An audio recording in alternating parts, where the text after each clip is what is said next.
Welcome, everybody, to this online edition of FanCon 2020. My name is Les Allen, and I have the honor of hosting a hairy collection of comic book creators.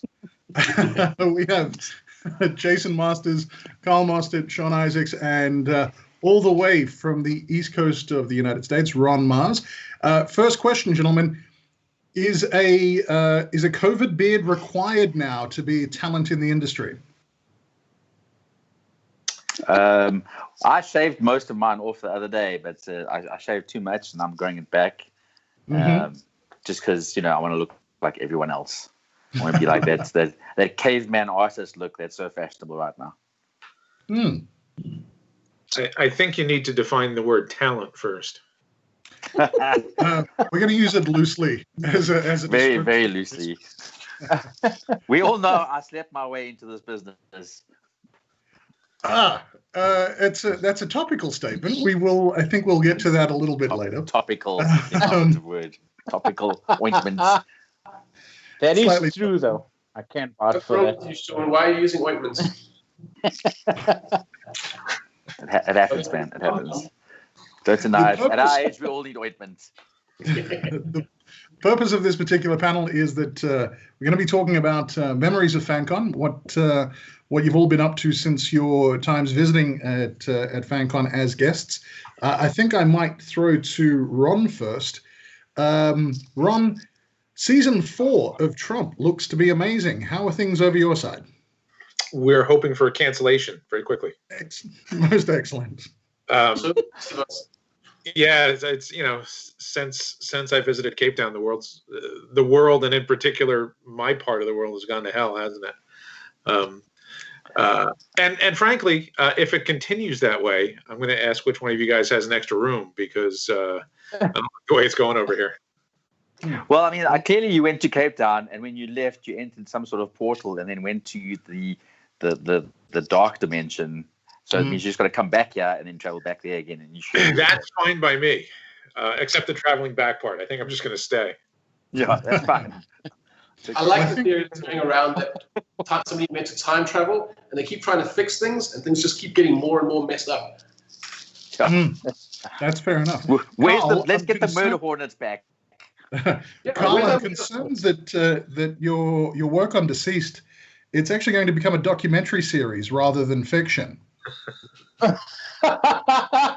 Yeah, true. It is also set in the. I'm sorry. I don't have anything to say. I'm so tired at the moment. I've been working nonstop. I've got no, you're absolutely right. It's going to be a documentary. Yeah, if you could just tell Tom to start toning it down, please. I think his fiction's leaking into the world. I swear that man's got some kind of sixth sense where he gets it right a couple of months before it happens in the real world. But yeah, and I'm very scared of what he's actually just finished now coming through as well, that I don't know if I can talk about, but so I won't. How scared should we be? Pretty damn scared. Pretty damn scared. Excellent. Jason, how are things? How's work in COVID lockdown for you? What has changed on your side? The shutdown of the comic book industry for a little while was a little scary, but yeah, things are happening. I don't know if I can talk about what I'm working on right now. Maybe Ron can tell you. Oh, yeah. Last passing. Ron, can you tell us what Jason's working on? I can. I just don't know if I should. Yeah, probably. But the short version is Jason and I are sort of joined at the hip for the next year. So that's awesome. I think Jason, you need to give up the room for Ron when he immigrates. I've got a spare one. There we go. Will we be sharing a room when we joined at the hip? I'm not sure how your wife's going to feel, but okay. She's seen Ron. She's happy. She seems fine with that. She'll probably be like, thank fuck, I went in this guy stuck to me then for a while. Sean, how are things with you, Sean? How's things going with COVID lockdown? Good, man. Just been busy. Been very busy. I've been trying to keep my sanity, and I've started a new relationship with my PlayStation, which has been helping that a lot. Mm-hmm.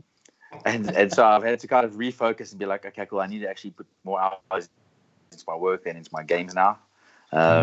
Just because I was struggling being creative for a while. I think all of us artists have had that problem during lockdown. It's really hard to. It's for a few months there, I was just struggling with a lot of depression and trying to draw, but like you can't, like how you sit knowing what's happening outside and sit and try and draw pretty pictures, knowing that there are friends and colleagues that aren't working on anything, and are also just trying to like kind of get by for the next couple of months. So, I've been very lucky that I've had constant work, but it's been a struggle just to sit and try and draw a page that you're not just you can kind of. My focus has been broken all to hell, so just trying to sit there and be like, okay, cool, draw something that you can be happy with has been extremely difficult, and my productivity has gone very, very slow. And it's only like I think this week, maybe like a little bit of last week, that I've started to kind of gain momentum again. Even though I've been busy the whole time, it's just trying to create something has been difficult. I think it's there's nothing else to do, so it's tough to do it, as I've found. Yeah. But I guess the plus side is that, there really are no distractions anymore. Like there's no convention travel. There's no, go down and meet your buddy at the brewery down the road for a beer. There's just, like you can't do any of that stuff. So it would seem like we should be the most productive we've ever been.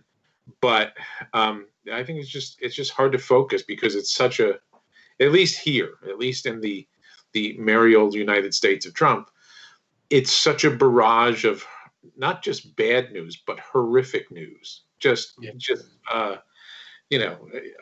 found that my convention trips tended to sort of cleanse my palate. It was a bit of a sanity break, particularly the international ones.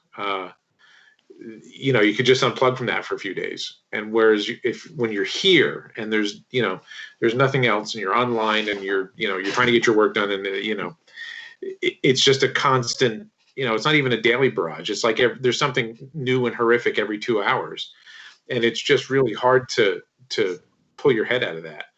So, it's as you well know, we're not doing real well over here with this whole, think of someone else other than yourself and wear a mask and stay home. That's apparently not really in the American character. So, we are doing pretty well here in New York State. But the rest of the country is just a disaster, and it's going to be, a continuing disaster. I said to a buddy today that also lives in New York State, it's like, we're just not leaving the state for quite a while. We are proud New York residents for a long time. We're not departing. So, I think we should be our most productive, but somehow we're just not, because it's tougher than hell to concentrate. Sure. Karl, I say that as someone who's going to owe Jason a script in like 2 weeks. So. I think Karl, are these sentiments that you can see yourself in?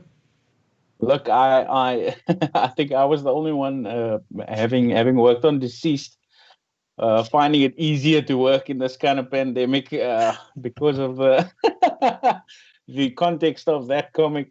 It was a lot easier. I just open up the internet and see what's going on, and draw from real life. So that was great. But other than that, I don't think. I mean, I've been going at it hard and just putting my head down and never minding anything else, putting on music and working away. I don't think I have too many friends that could disturb me. I know my kids are always up in my grill, but my wife's been keeping me sane at least. So And it's she's been going to work because she works for a doctor, so she kind of has to be all the time. Even though we are under heavy lockdown at the moment because her colleagues actually been infected, so we have to keep an eye on ourselves and keep ourselves inside.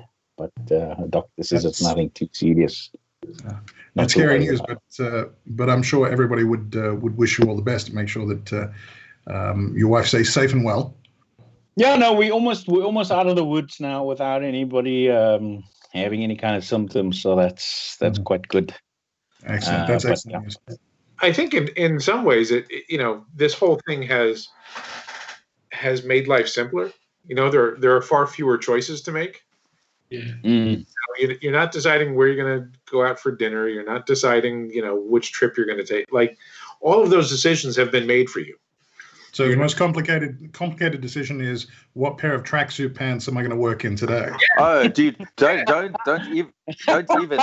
I forgot what it feels like to wear jeans. I've been wearing the same 3 pairs of sweatpants for like the past 3 months. I just rotate them. All right. So Monday, Wednesday, and Friday. Like I'll wear one for 3 days, then I'll wear the next one for 2 days, then I'll wear another one for another day, and then I'll just rotate again. Like that's my life.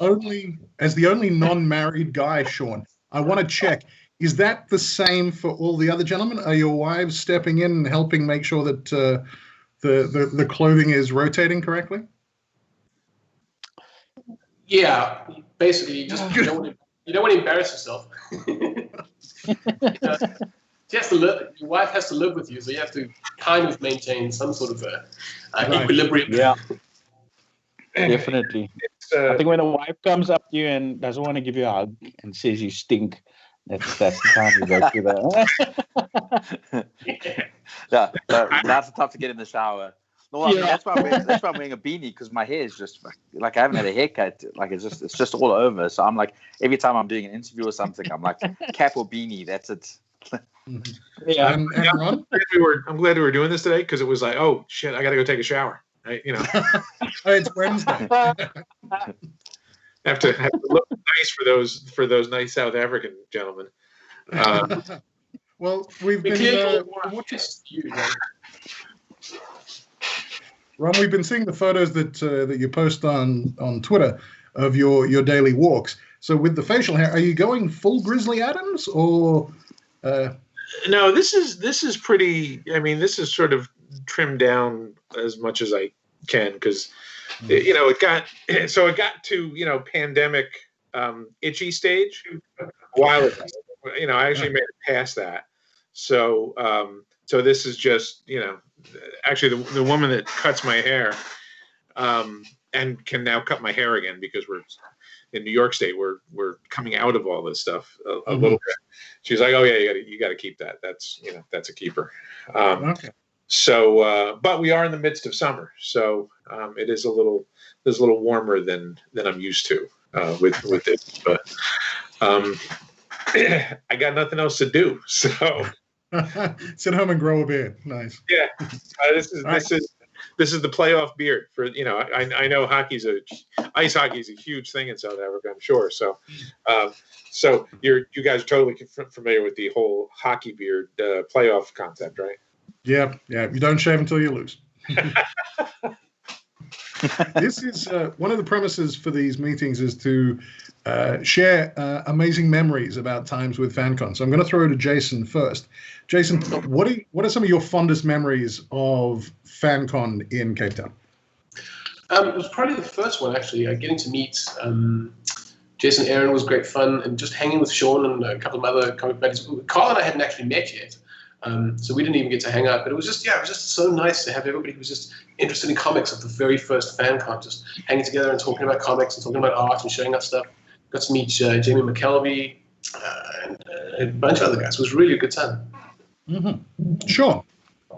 Oh, dude, I got so many. Like, if you'll be here for a long time, I mean, I can go off about how we embarrassed ourselves, or I embarrassed myself, as I usually do. Like a lot of my stories start with me embarrassing myself in some way in front of Jason Aaron by taking him for ribs, and that was embarrassing.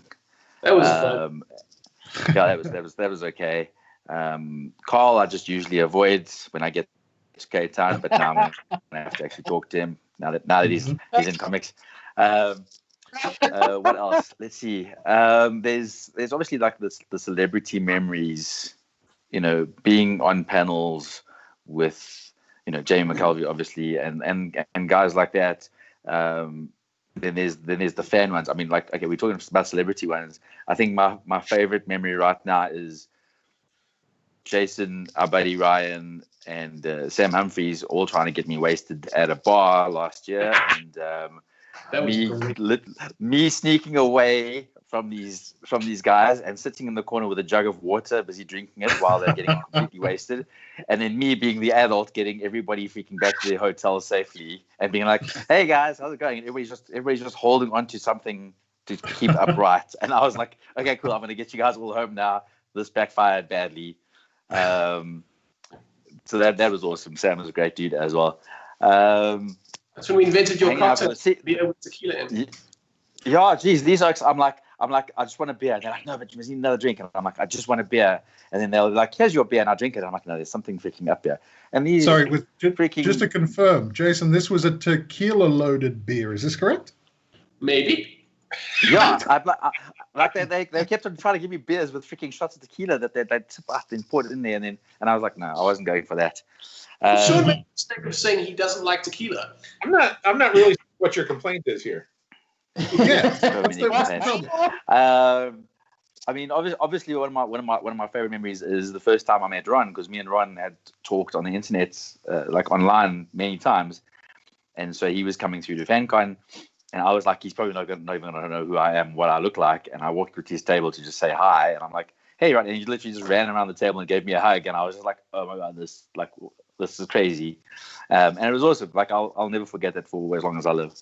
That was back in the days when you could hug people. Yeah, physical contact. Yeah, physical contact. Not that you should ever hug Sean. I smell Not nice. that you should ever hug Sean. I smell nice. So there's Same obviously like pairs of pants. Just make sure I'm wearing jeans, then you'll know it's fresh. If it's sweatpants, Okay. I've probably worn it for 3 days. Then that's like the celebrities just being around, like people I've admired and grew up reading their work and stuff. Like there's that, but then there's also like the fan interactions, man. There's there was at one FanCon, I remember someone came up to me and said, "Oh, their boyfriend loves my work, but he's too shy to come and talk to me." And he's going to start playing. He's going to start playing D&D. And I was like, okay, so where's this dude? And she was like, no, he's over there, kind of like hiding by like over there. And I'm like, okay, cool. So I walked up to this dude who was like, he didn't talk for like something like 5 minutes, just kind of staring at me like I'm a freak. And I'm like, hey man, how's it going? And I just kind of went off. But we spoke about D&D, and I said, hey, you must get a table here. Do you draw? He's like, yeah, I draw. And and I'm like, so get a table here. Like next year, I want to see you guys doing stuff here, whatever. And then the following year, he had a table where he was doing stuff, and I'm like, that was awesome. There was a woman who, like, she brought her son around the one year, and I spoke to him about comics and told him about D&D because he said he was struggling to make friends, and I was like, oh, let's play Dungeons & Dragons. And then, like, I think it was a year, like then I think it was like a year later, maybe even 2 years later.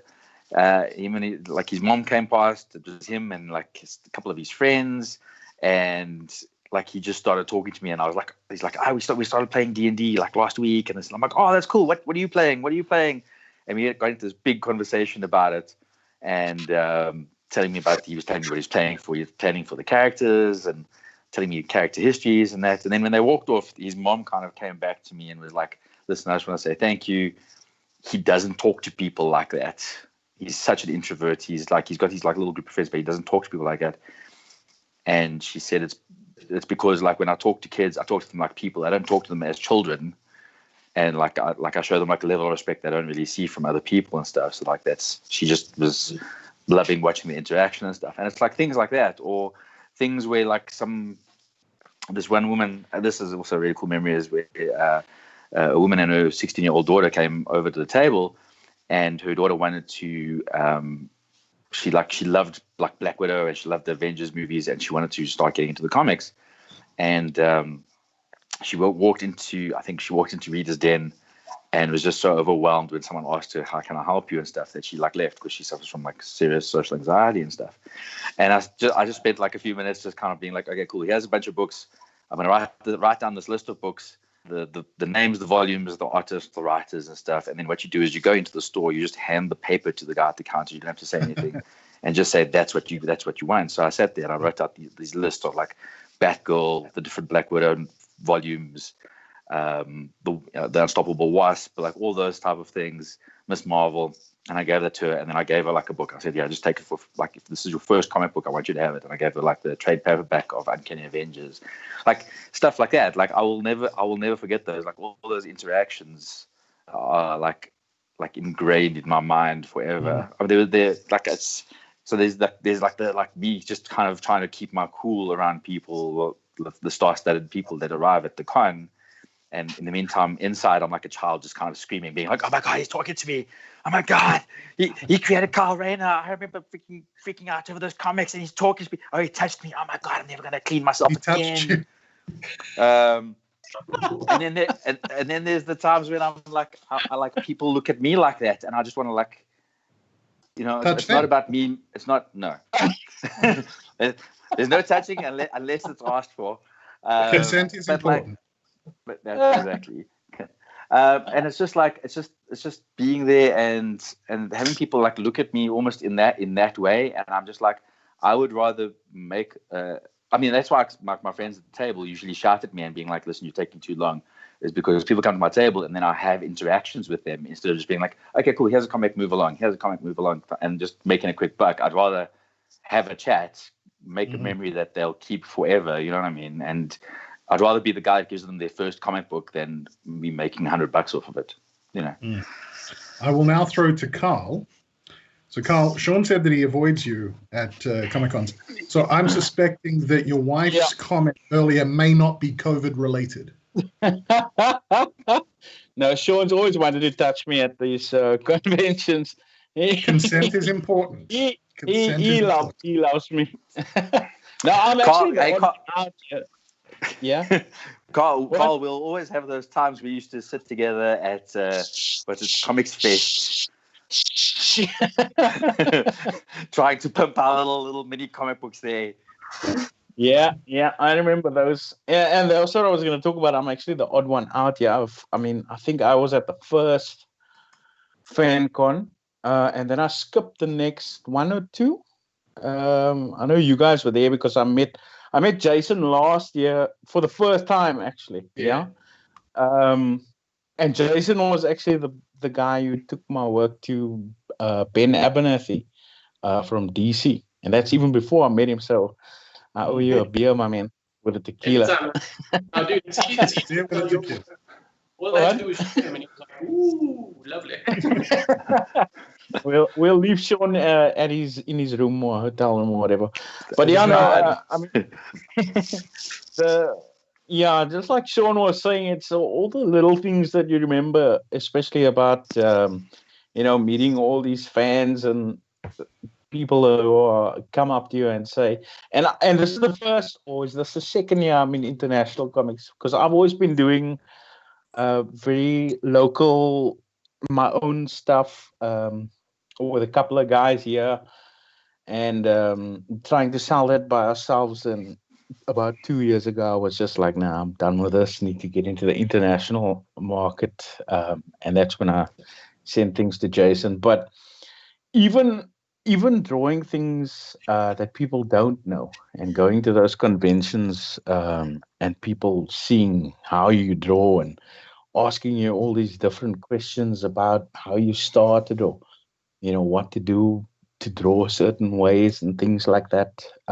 Those are the kind of things that you remember. It's the conversations with I'll say fans, but people who are just interested in the work and interested in comics in general. I'm not a person who likes big groups and big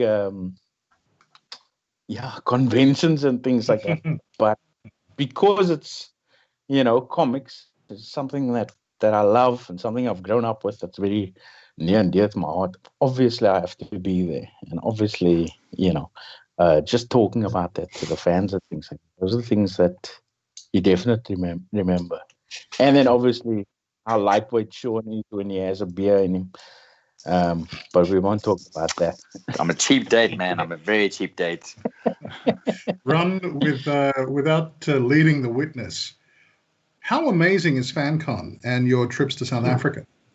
There's no leading at all in that question. Just placing it right on the tee there for me. The coolest thing that I get to do is to visit other countries and do this stuff. I think I mentioned South Africa, Ron. Frankly, on a fairly regular basis. So like specifically, when I got off the plane in Cape Town and had been on a plane for quite a while. We're nowhere close to you, man. It's a long trip. I don't know that I could go anywhere else farther away on the planet than Cape Town. But you get off the plane and you wander out. You wander out the airport, and this incredible mountain is right there in front of you. Rimming the whole city, and you're just like, well, I'm in a different place now, ain't I? And I remember this really specifically too. We got in the car. The guys picked us up and gave us a little bit of a driving tour around the city and then to the hotel. And like immediately upon leaving the airport, there's guys like out in the street selling basically the South African version of a cowboy hat just to passing cars, and they pulled over and bought me this hat that I still have. So it's just the real answer here is that my 2 trips to South Africa, one courtesy of your fine self, Les, have been sort of premier experiences in my life, just because seeing the landscape, meeting the people, seeing the animals that we were able to see on safari were lifelong dreams. And the fact that I got to do those things because I write comics still sort of stuns me. And so there's all of those, amazing fringe benefits from doing the shows, but the other real positive, the other real value I think in it is you just, you go to the other side of the world and you find out that geeks are the same all over. Your nerds are the same as my nerds, man.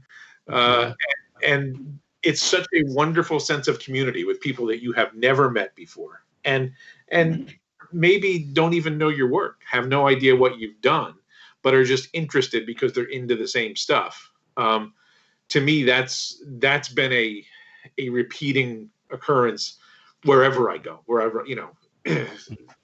South Africa, India, Malta, New Zealand, all of these far-flung places that I've been able to go. The convention experience itself is kind of the same in a really glorious way, because it's all this great sense of community and this sensibility that we're all the same person in the long run, whatever side of the table you're on or whatever your particular thing is.